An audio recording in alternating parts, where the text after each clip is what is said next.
Hai, selamat datang kepada pelajar tingkatan 2 bagi subjek RBT bersama Cikgu Husna.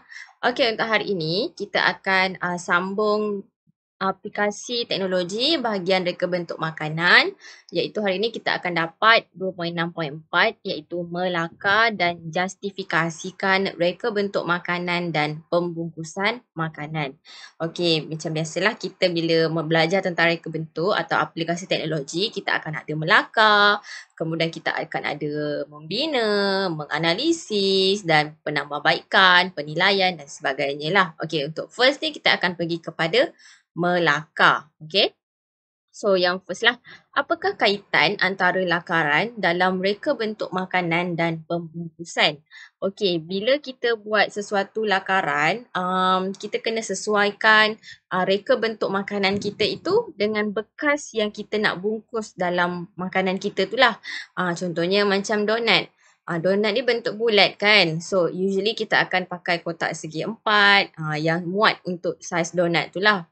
Okay, mungkin boleh muat 6 ataupun 4 pieces dalam ni. Kalau buat dalam bentuk bulatan, dia terhad. Ruang dia terhad.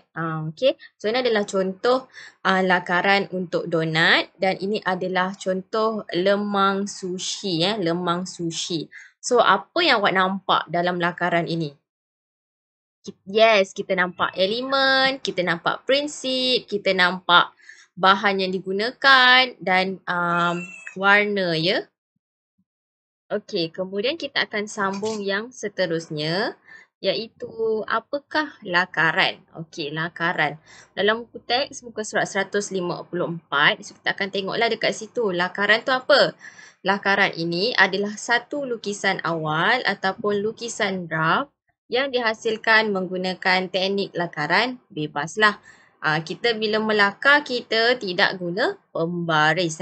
Kita tak guna pembaris. Kita guna freehand drawing. Itu adalah teknik lakaran bebas. So dalam kita punya lakaran nanti, ada beberapa maklumat yang kena ada. So ada 4 maklumat yang kena ada iaitu bahan yang digunakan, prinsip reka bentuk, elemen reka bentuk serta dimensi. Dimensi ukuran lah, ukuran. Okey. Barulah dekat situ kita nampak sizing bekas kita ataupun sizing makanan kita. Okey. Okey. So ini adalah contoh donat burger. Kita nampak dekat situ bahan yang digunakan, bahan untuk buat donat, bahan untuk buat bekas dia, elemen apa yang ada, prinsip apa yang ada dan sepatutnya dia ada dimensi dekat sini. Okey. Okey, kemudian kita akan tengok yang pertama adalah elemen. Elemen lah. Elemen ni kita dah belajar pada tingkatan 1. Elemen reka bentuk ni adalah sangat penting dalam membantu dan menzahirkan idea seseorang dalam bentuk lukisan ataupun lakaran. So kita ada beberapa elemen reka bentuk iaitu yang pertama adalah garisan. Kemudian kita ada rupa, bentuk, ruang, saiz, nilai, tekstur dan juga warna lah. Okay.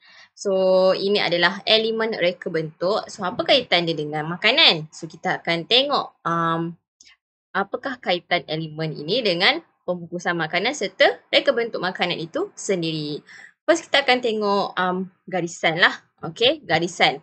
Garisan ini adalah dia merujuk kepada pergerakan titik dalam sesuatu ruang. Usually dia akan nampak dalam bentuk 2D ataupun 3D, jelas ataupun abstrak. Contohnya macam dekat gambar ni kan awak nampak bentuk garisan pada bekas popcorn. Itu adalah pembungkusan. Okey, kemudian kita nampak stripe ni dalam jam. So itu adalah reka bentuk makanan itu sendiri. Kita nampak juga packaging dan juga dekat bekas air tin dan juga makanan kita, kuih lapis. Okey, kuih lapis itu adalah elemen. Okey. Second kita akan tengok rupa lah. Rupa dalam bentuk 2D dia adalah dalam bentuk 2D, dia rata. So maksudnya dalam gambar tu kan, dia adalah pandangan harapan sahaja ataupun pandangan sisi sahaja ataupun pandangan atas sahaja. Okey, dia bentuk 2D lah. Dia tidak dia merujuk kepada apa-apa sahaja ruang yang dikelilingi dengan garisan, ada nilai dan juga ada warna. Orang bila nak beli barang ataupun makanan ataupun nak tengok makanan tu dalam bekas, dia akan tengok rupa dulu. Rupa adalah elemen pertama pandangan mata manusia. Macam awak lah nak beli makanan, awak akan tengok dulu. Wih, cantik. Baru beli. Nampak? Rupa first akan menarik orang untuk beli makanan. Kemudian kita akan tengok bentuk. Okey, bentuk mestilah dalam bentuk 3D. Dia ada lebar, ada tinggi, ada kedalaman. So yang ni, reka bentuk makanan pembungkusan ni usually dia ditetapkan mengikut konsep yang dikehendaki. Contohnya macam kek. Kek ni dia letak dalam bekas yang ditetapkan ikut konsep. Kita nampak, oh ini adalah packaging untuk kek. Wow, ini adalah packaging untuk pizza. Ini adalah packaging untuk goodies. Goodies kalau kita pergi wedding kan, ataupun coklat. Okay, itu adalah bentuk. Okay. Kemudian kita ada warna. Yes, warna ni sangat penting dalam reka bentuk makanan dan pembungkusan makanan lah. Sebab warna ni memainkan peranan yang penting. So dekat sini warna ada dua ciri ataupun sifat, iaitu yang pertama adalah hue, yang kedua adalah emosi. Hue ni dia merujuk kepada jenis-jenis warna lah. Pilihan-pilihan warna. Yang kedua emosi. Emosi iaitu warna terang gelap ataupun boleh berubah. Ataupun kualiti kecerahan dan ketulinan yang mempengaruhi emosi. So, bungkusan pada bekas makanan ataupun pada makanan kita lah. Dia yang pelbagai warna ni kan dia akan menarik kanak-kanak. Bukan saja kanak-kanak lah. Orang dewasa pun kadang-kadang tertarik. So, dia ni memainkan emosi kita. Okay. Contoh emosi kita masa tu macam rasa macam marah ke kan, ataupun kita rasa macam sedih ke. So bila kita nak beli sesuatu makanan, dia secara tak langsung dia mempengaruhi kita tanpa kita sedar. Okay, comel kan? Bekas makanan sandwich ni nampak cikgu tengah gembira. So cikgu rasa benda nampak menarik. Okay, kemudian kita akan tengok nilai. Okay, nilai ni pula dia merujuk kepada impak terang ataupun gelap sesuatu, tona ataupun warna. So, tona warna ini dia mampu memberikan nilai yang menonjol dalam reka bentuk makanan dan pembungkusan. So, nilai ni kita boleh nampak dalam satu makanan tu ada warna terang dan gelap. Ada tona warna lah. Ada dua warna contohnya ataupun tiga warna. Contohnya ini adalah packaging coklat. Kita nampak packaging coklat tu ada terang, ada gelap. So, dia ada balance dekat situ. So, dia menonjol, dia menarik. Kita ada nampak kuih kat sini.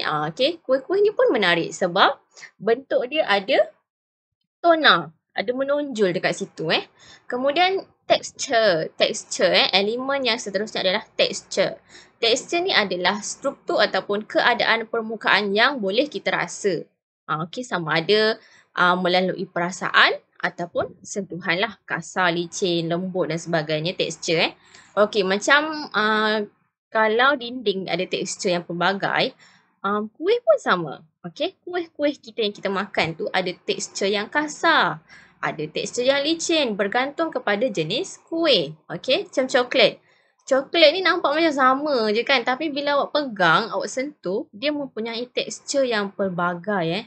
So dekat tekstur ni, dia memberikan persepsi pandangan yang berbeza. Setiap orang akan rasa macam cantiknya. Bila rasa tu macam, lembutnya, empuknya, macam tu. Okay, dia memberi satu persepsi pandangan setiap orang tu berbeza lah. Okay, kemudian kita akan tengok elemen yang seterusnya iaitu ruang. Ruang. Ruang ni adalah kawasan kosong yang dikelilingi oleh objek, jarak ataupun rongga. So kat sini kita boleh nampak ruang tu dekat mana dekat donat. Dekat tengah ni lah ruang untuk kita masukkan jari kita bila kita nak makan. Okay. So dia ni boleh menampakkan bentuk tu lagi menarik lah. Cantik gitu. Yang seterusnya lah size. Size dia merujuk kepada ukuran ataupun dimensi sesuatu objek. Size ni adalah sangat penting kepada pelanggan dalam membuat pilihan. Contohnya kalau kita nak makan pizza. Pizza tu ada yang small, medium dengan small, regular dengan large kan. Macam tu lah. Kemudian kita nak makan seorang. Kalau kita ambil yang large, rasa macam tak berbaloi. So kita ambil lah yang small ataupun regular. So dekat situ, dia telah berjaya menjadi faktor yang penting kepada pelanggan dalam membuat pilihan. Macam kita nak ambil take away food, kita ada pelbagai pilihan. Contohnya awak pergi tea life, dia akan tanya awak nak bekas besar ke kecil. Contohnya kalau awak pergi Starbucks, dia akan tanya nak venti ke, nak apa lagi satu tu. Nampak? Dia ada pilihan kepada awak. So awak boleh pilih. Awak yang pilih awak nak minum yang macam mana. Saiz yang macam mana. Okay. So sangat penting lah saiz ini dalam elemen reka bentuk. Kemudian kita akan pergi kepada prinsip pula. Prinsip. Okey, prinsip reka bentuk ini adalah satu konsep yang digunakan untuk kita susun elemen bagi menjadikan satu struktur objek itu lebih menarik, lebih bermutu, lebih berkesan. Okey.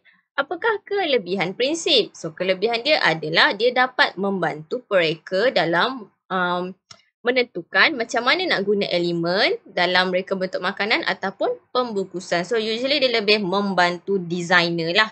Nak tentukan macam mana nak gunakan elemen-elemen ini dalam makanan serta pembungkusan. So, prinsip kita ada keseimbangan, pergerakan, kontras, pengulangan, keringkasan, kesatuan, kepelbagaian dan serta harmoni. Okey, kita akan tengok satu persatu.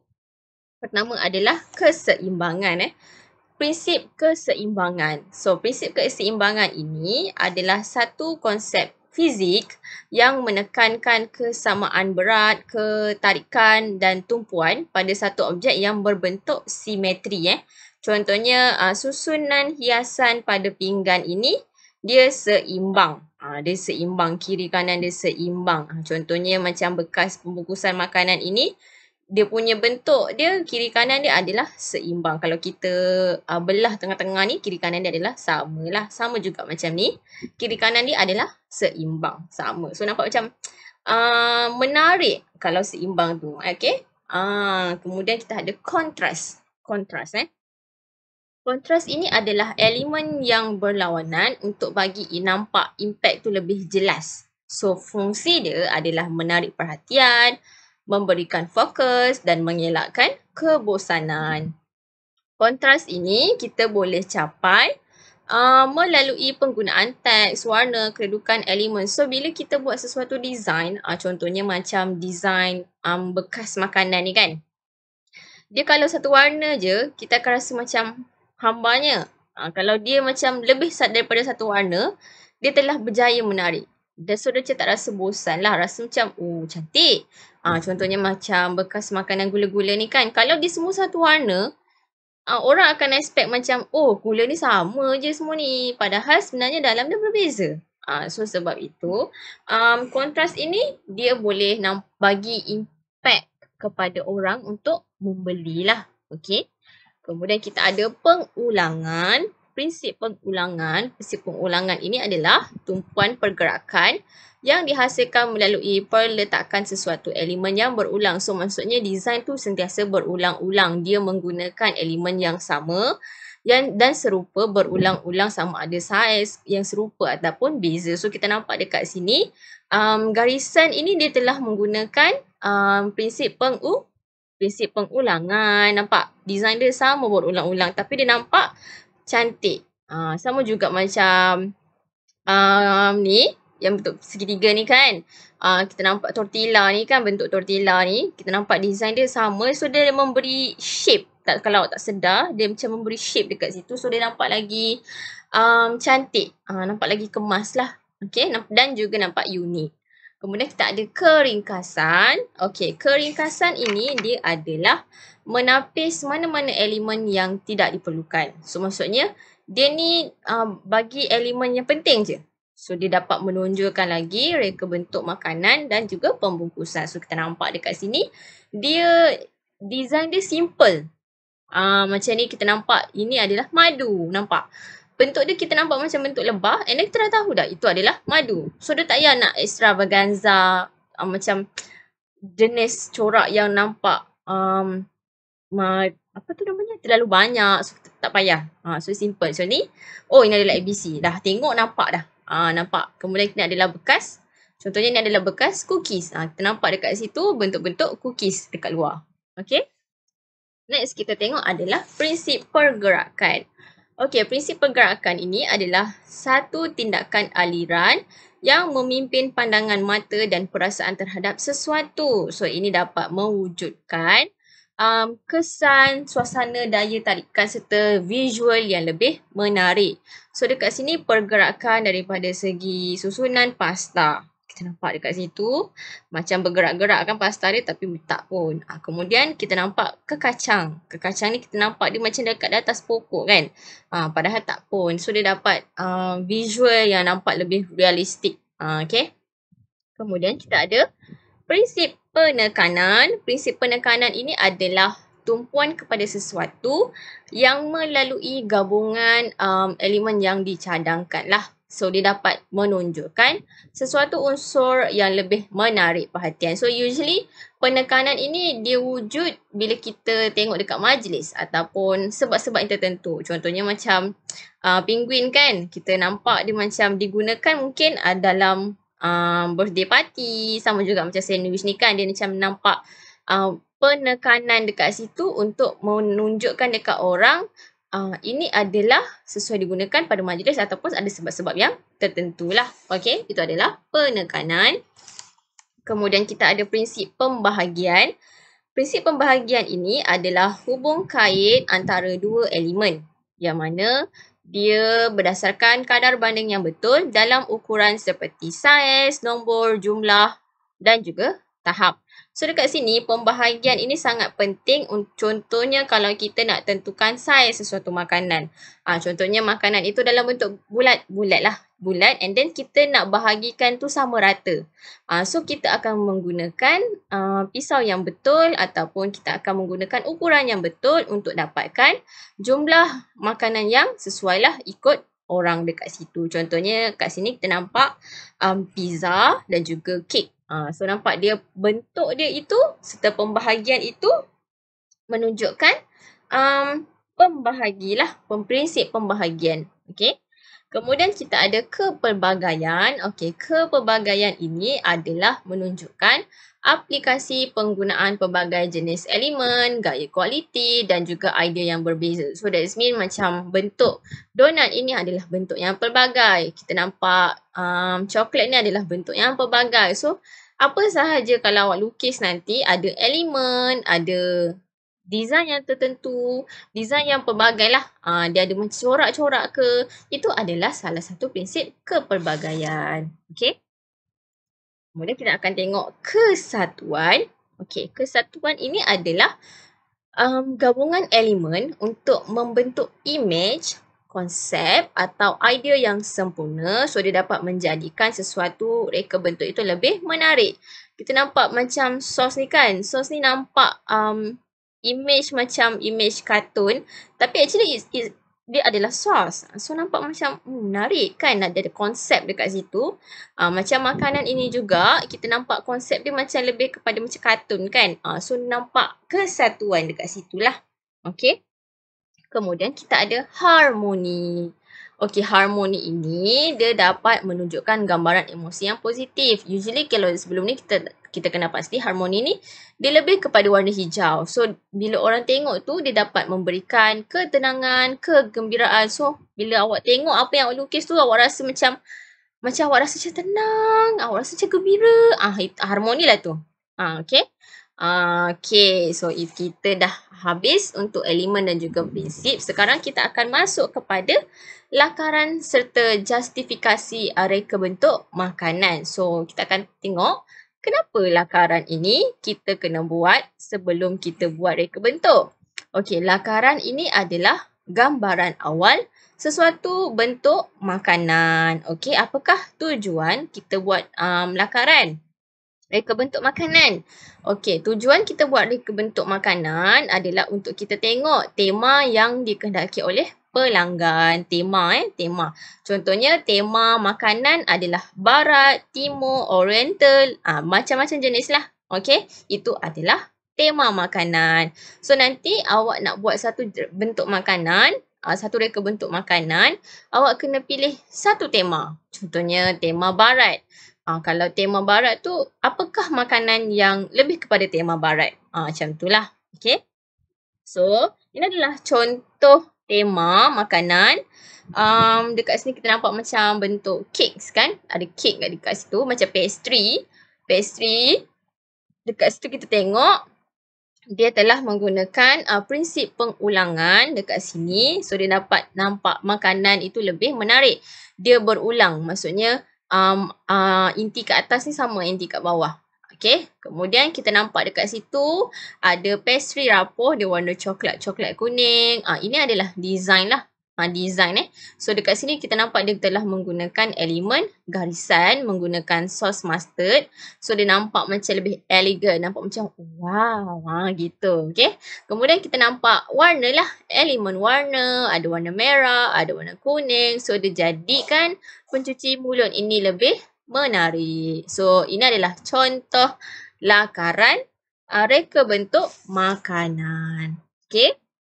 So, apa beza reka bentuk makanan dan juga pembungkusan makanan? Dia beza Pembungkusan makanan lebih kepada untuk packaging lah. Kalau reka bentuk makanan itu, reka bentuk makanan kita dalam pinggan kita So, pembungkusan makanan pula. So, apa maksud pembungkusan makanan? Dia adalah satu mekanisme yang guna kaedah sains dan teknologi dalam memelihara sesuatu produk. So, apakah tujuan pembungkusan makanan? Pembungkusan makanan ini penting untuk pengedaran, penstoran, jualan serta penggunaan. Ada beberapa kriteria bila kita buat reka bentuk pembungkusan makanan iaitu tanda jenama. Contohnya kalau awak beli takeaway food kan, dekat bekas makanan ada tanda jenama. Okey, kemudian ada tipografi, ada warna, ada ilustrasi, reka bentuk, saiz serta maklumat. Apakah reka bentuk? Kriteria reka bentuk pembungkusan ini ada tanda nama, tanda jenama, tipografi, warna, ilustrasi, reka bentuk, saiz serta maklumat. So, kita akan tengok kriteria yang pertama dengan yang kedua iaitu tanda jenama serta tipografi. Boleh rujuk dalam buku teks muka surat 158. Okey. 158. Okey, contohnya yang pertama adalah tanda jenama. Tanda jenama ni adalah nama yang diberikan kepada sesuatu produk ataupun perkhidmatan. Produk lah, produk makanan kita. Produk yang makanan, minuman, itu produk lah. Perkhidmatan lebih kepada macam bas, teksi. Itu perkhidmatan bas, teksi, train, itu adalah perkhidmatan Kemudian kita ada fungsi. Fungsi tanda jenama ni dia penting untuk kita perkenalkan produk ataupun perkhidmatan kepada pengguna. Usually macam startup business kan. Startup business maksudnya business yang baru dia ada brand. Tanda jenama tu brand Tanda jenama brand. So ini adalah a few brands yang ada dekat Malaysia. Ada Saji, Adabi, Ramli, Alif, Maidin, Brahim. So this is all brand lah. Brand Contoh, ini adalah brand, apa nama dia ni? Leslie yang memperkenalkan kerepek pisang. Banana chips tu adalah kerepek pisang. Nampak? Dia tanda jenama. Kemudian yang seterusnya adalah tipografi. Okey, tipografi ini adalah kita nak cipta satu jenama kepada sesuatu produk. Dia guna simbol dan pelbagai bahasa yang digalakkan lah untuk tarik perhatian pengguna. Usually tanda jenama tu brand. Tipografi ni dia punya brand dia. Dia punya logo lah. Orang panggil logo lah. Logo. Tipografi. Sama ada bentuk simbol ataupun bahasa. Dia macam satu perkataan je. Contohnya awak nak jual kopi. Kopi je lah. Ataupun contohnya awak nak jual nasi lemak. Awak tulis Res Kappa. Contohnya. Contoh. Okay. Kita ada kat sini ada McDonald, ada Starbucks, KFC dan juga roti Garnier. Nampak dia brand. Dia, orang tengok logo orang nampak. Oh, ini adalah makanan ini. Nampak Okay. So, kita akan tengok yang seterusnya. Iaitu warna. Wow, warna nampak. Kita tengok, kita rasa macam, ush, apa ni? Nampak. Warna ni dia dapat mewujudkan identiti sesuatu produk serta menyatakan maksud sesuatu product. So warna ni dia dapat memberikan identiti tau. So dia ni berikan kesan langsung kepada reka bentuk bungkusan makanan. So ini adalah penggunaan warna pada pembungkusan makanan apa? Awak tengok macam awak tahu. Maggi, yes. Nampak? Warna biru untuk asam laksa, warna hijau untuk ayam, warna purple untuk tom yum, warna merah untuk kari. Nampak? Ini adalah warna. So ini kemudian kita ada ilustrasi. Ilustrasi ini menggambarkan produk yang dibungkus. Produk-produk yang dibungkus ni dekat luar ada ilustrasi, ada gambar, ada perkataan. So dia ni tak padat sangat. So orang boleh baca dan orang nampak gambar produk dia tu adalah sama dengan gambar dekat dalam lah. Okay. So dia ni menarik, unik dan sesuai. Dia tak boleh terlalu padat design dia. Tak boleh terlalu ringkas. So macam just nice lah supaya dapat memberikan prinsip keharmonian. Okay. So ini adalah contoh cereal. Kellogg's, ada Nestle. Ini adalah contoh cereal-cereal dia yang dekat luar ni adalah sama lah dekat dalam. Contoh yang kedua adalah ini ada Biscoff iaitu jam, spread jam. Sangat sedap boleh try. So ini adalah benda yang dekat luar ni sama dengan benda dekat dalam. Contohnya lah. So ini adalah brand dia. Kita nampak dekat situ dia punya tipografi dan juga dia punya tanda jenama. Kat luar kita nampak penggunaan warna serta ilustrasi dia. Okay. Kita tengok yang seterusnya iaitu reka bentuk. Okay, bila kita buat satu jenis bungkusan makanan, kita ada beberapa kriteria yang kita kena tepati.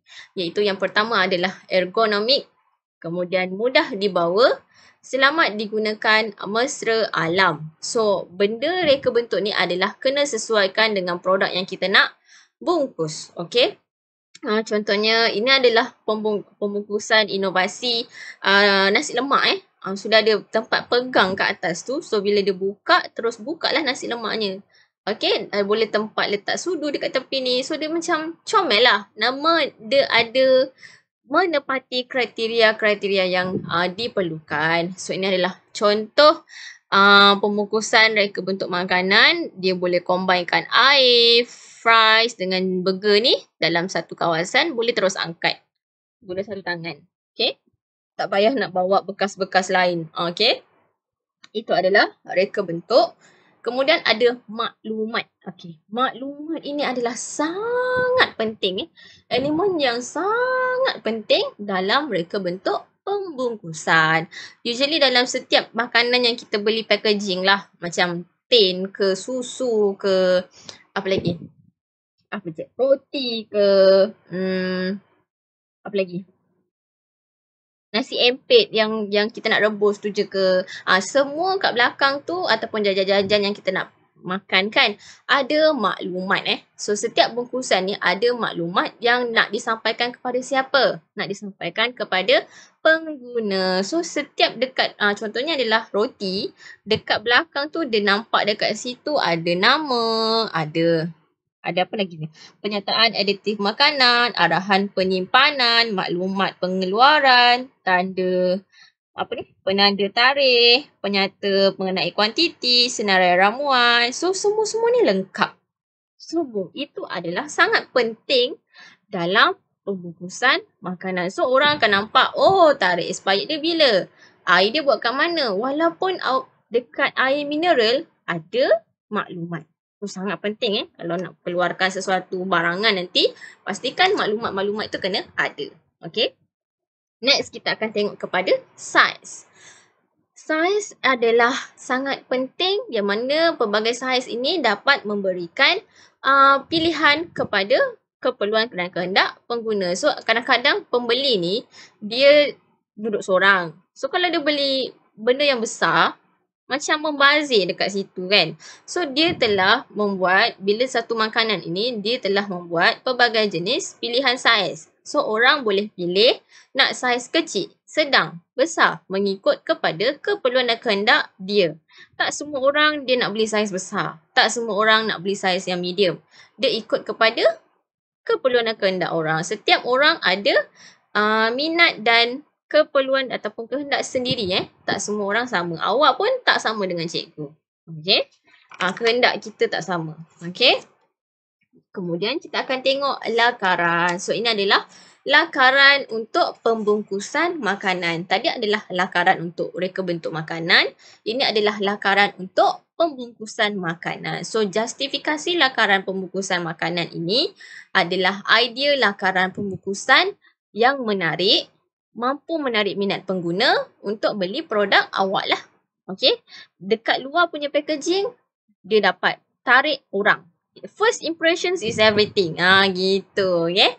Apakah kepentingan pembungkusan makanan? Pentinglah. Kalau kita beli makanan, kita tak bungkus. So, apa yang awak rasa?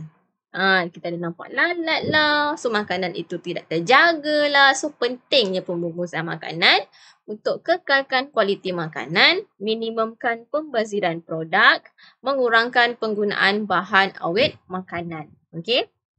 So, bila kita ada makanan kita itu ditutup, so dia dapatlah elakkan daripada cepat rosak, kena angin ke, lemau ke. So, pentinglah pembungkusan makanan ni. Contohnya awak beli ikan sardin dalam tin kan. Tapi tak ada tin. Macam mana awak nak simpan? Nampak? So, pembungkusan makanan itu sangat penting untuk menjaga kualiti makanan. Okay. So, bila kita buat design nanti, bila kita buat packaging untuk makanan kita, ada first idea. Okay, ada 3 lah. At least ada 3 idea lah. Idea yang pertama macam ni. Lakaran biasa. Idea yang kedua bentuk dia begini. Kemudian barulah munculnya idea yang ketiga. Ini adalah finalized idea awak. Reka bentuk pembungkusan yang kedap udara.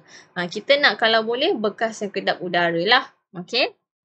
So dekat sini kita boleh nampak dia ada ukuran saiz, dia ada keluarkan elemen, prinsip, ada bagi tahu bentuk-bentuk ataupun bahan yang digunakan. So ini adalah contoh lakaran pembungkusan makanan merujuk kepada buku teks awak muka surat 160.